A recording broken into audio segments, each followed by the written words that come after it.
How to fix Minecraft failed to connect invalid connect to the server session.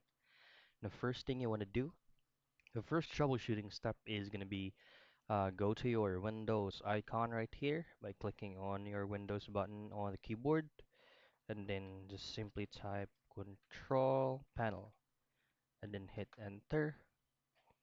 Now under Network and Internet, which is View Network Status and Task, click on it.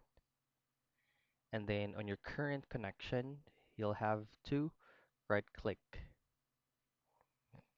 Now go to Properties and then scroll down until you find Internet Protocol version 4.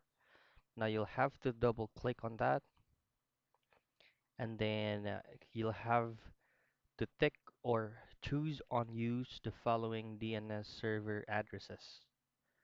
Now on your preferred DNS server, you'll have to type in 8888. So that's 4 8s.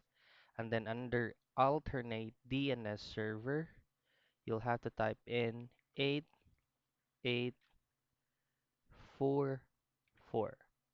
And then once everything is set up, preferred DNS server and then alternate DNS server, you click on OK.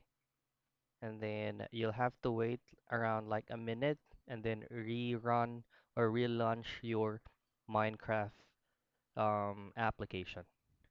And then second troubleshooting steps is make sure that your Windows PC is up to date. So to do that, just simply press your Windows button again and then type in Windows Update. Now you'll have to click on check for updates and then just simply click on check for updates. If there are following updates that you need to install on your PC, you'll have to do that and restart your PC.